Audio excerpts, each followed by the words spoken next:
আপনাদেরকে আজকে এমন একটা কাজ শেখাবো যেটা প্র্যাকটিক্যালি না কখন তো বুঝতেই পারবেন না, এটা একটা অসাধারণ একটি কাজ। ঠিক আছে? সো আমরা যখন আমাদের প্রিয় মানুষের ফোনটা যখন নেই বা ধরি তখন সব কিছু লক মারা থাকে। তো যখন ধরুন এটা আমার প্রিয় মানুষের ফোন, তখন আমি যদি ধরো ফোনটা নিয়ে যে যদি কখনো যদি ফাইল ম্যানেজারে মানে ফটোতে ক্লিক করে গ্যালারিতে যাওয়ার জন্য, তো তখন লক মারা থাকে। ধরো ফাইল ম্যানেজারটা ক্লিক করলাম তবুও লক মারা। ঠিক আছে? তো আমরা কিছুই দেখতে পারি না আমার প্রিয় মানুষটা মানে কার সাথে মেসেঞ্জারে ইমোতে ছবি আদান প্রদান করছে বা কী করছে, সব কিছু লক মারা থাকে, আমরা দেখতে পাই না। ঠিক আছে? তো আপনি যদি চান একটু চেষ্টা করে টিক্স খাটিয়ে আপনি সমস্ত কিছু দেখে নিতে পারেন লক না খুলেই। মানে বিশ্বাসই করবে না যে আপনার ফোনটা লক খুলে সে দেখে ফেলছে। ঠিক আছে? তো সে বিশ্বাস করতে পারবে না। তো গোপনে আপনি তাইলে পরে এমন একটা অপশন আছে, তো সেটা যদি ট্রাই করে যদি আপনি যদি চান যে আপনার প্রিয় মানুষটা এই মুহূর্তে মেসেঞ্জারে হোয়াটসঅ্যাপে কার সাথে কী ছবি আদান প্রদান করছে, তো সেইগুলো দেখে নিতে পারেন। ঠিক আছে? তো আজকে সেই বিষয়টা তোমাদেরকে দেখাবো। তো ভিডিওতে যাওয়ার আগে প্রতি একটা কথা, যারা যদি নতুন হয়ে থাকো চ্যানেলটি সাবস্ক্রাইব না করে থাকো তো অবশ্যই চ্যানেলটি সাবস্ক্রাইব করবে এবং ফেসবুক পেজটি অবশ্যই ফলো দিয়ে সাথে থাকবে। তো অবশ্যই ভিডিওটা একটা শেয়ার করে দিবে। তো চলো আমরা ভিডিওতে চলে যাই।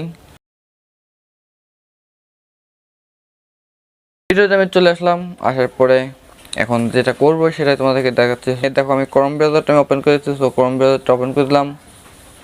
এই কাজটা করার জন্য কোনো এমবি বা কোনো কিছু ডাটা প্রয়োজন হবে না, অমনি করতে পারবা। তো তারপরে যেটা করবে, এখানে সার্চ বার আছে। তো সার্চ বারের পরে একটা ক্লিক করে দিবে। তো ক্লিক করার পরে এখানে লিখবে যে ফাইল, তারপরে কোলন, তারপরে প্লাস হচ্ছে লেখেন ফাইল লিখবে, তারপরে দুইটা ডট দেবে। সো তারপরে তিনটা দাগ দেবে এরকম কোলন। সো তারপরে এখানে লিখবে যে এসডি কার্ড, এসডি, তারপর CARD কার্ড, তারপর আবার দেবে ক্লোন। তো ক্লোন দেওয়ার পরে এইরকম দাগ দেওয়ার পরে তোমরা এখানে দেখতে পাচ্ছ গো বা ইন্টার। সো গোর পরে একটা ক্লিক করে দেবে। সো ক্লিক করার পরে এই দেখো অবিশ্বাস্য সব ফাইল, আমার ফোনে যতটা ফোনে হচ্ছে কয়েকটা ফাইল আছে সব ফাইলই এখানে চলে আসছে। ঠিক আছে? তো এখন দেখো যে এখানে দেখো যে ফাইল। তো দেখতে পাচ্ছ এখানে অলরেডি সব ফাইল চলে এসেছে। এখানে দেখতে পাচ্ছ হোয়াটসঅ্যাপ। সো হোয়াটসঅ্যাপটা চলে এসেছে অলরেডি, দেখতে পাচ্ছ হোয়াটসঅ্যাপ। সো তারপরে এখানে আরও ক্লিক করে দেবো, উপরে যাচ্ছে দেখো দেখতে পাচ্ছ। সো এখানে তারপর উপরে আসা দেখতে পাচ্ছ যে কত ফাইল ডাউনলোড, ফাইল কি ডাউনলোড করছে সেই ফাইলটাও চলে আসছে। সো তারপর এখানে দেখতে পারবো যে ইমো ফাইল।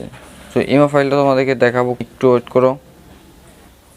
সো দেখতে পাচ্ছ এখানে দেখতে পাচ্ছ ইমো ফাইল অলরেডি চলে আসছে। দেখো এখানে ইমো ফাইলে আমি কার সাথে কতগুলো ইমোতে হবে আদান প্রদান, সো সব কিছু এখানে শো করবে। দেখো আমি ইমোতে 3টা ভিডিও আপলোড দিচ্ছি বা আদান প্রদান করছি। সো সেই ভিডিও 3টা চলে আসছে এখান থেকে। সো তারপর এখান থেকে ব্যাক করি। সো ব্যাক করার পর এখানে দেখতে পাচ্ছ আমার ফাইলে যতগুলো ফটো সবগুলো দেখা যাচ্ছে। সো এখানে ওভারের পর ক্লিক করলাম। সো এখান থেকে দেখো আমি একটা ফটো ক্লিক ওপেন করে দেখাই তোমাদেরকে। সো এখানে ওপেন করলাম একটা। সো দেখতে পাচ্ছ এখানে ফটোগুলো ওপেন করা যাচ্ছে বা দেখতে পাচ্ছ আমি সমস্ত এখানে কী ফটো আছে। সো আমি একটা ফটো আপলোড করে দিচ্ছি, এখানে দেখতে পাচ্ছ অবশ্যই আমি ফটোগুলো দেখতে পাচ্ছি। সো আমি সেই কাজটা করার জন্য দেখো আমাকে প্র্যাকটিক্যালি দেখায় যে আমি দেখো এখানে ফাইল ম্যানেজারে চলে আসলাম। তো ফাইল ম্যানেজারে লক।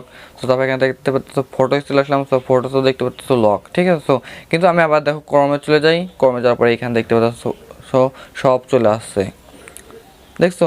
সো এইরকমই তোমরা তোমাদের প্রিয় মানুষের ফোনে যদি লকটা থাকে, সো লক না করে তোমরা তোমাদের প্রিয় মানুষের গ্যালারিতে কী আছে বা ছবি আদান প্রদান করছে সমস্ত কিছু দেখে নিতে পারো। তো আজকে ভিডিওটা এই পর্যন্ত কিছু। ভিডিওটা যদি দেখে যদি একটু উপকার আসে অবশ্যই চ্যানেলে নতুন হয়ে থাকলে সাবস্ক্রাইব করবে এবং ফেসবুকটি অবশ্যই ফলো দেবে এবং ভিডিওটি একটি টাইমলাইনে শেয়ার করে দেবে। সো আজকের মতো আমি এখানে বিয়ে নিচ্ছি, নতুন একটা ভিডিওতে আবার দেখা হবে।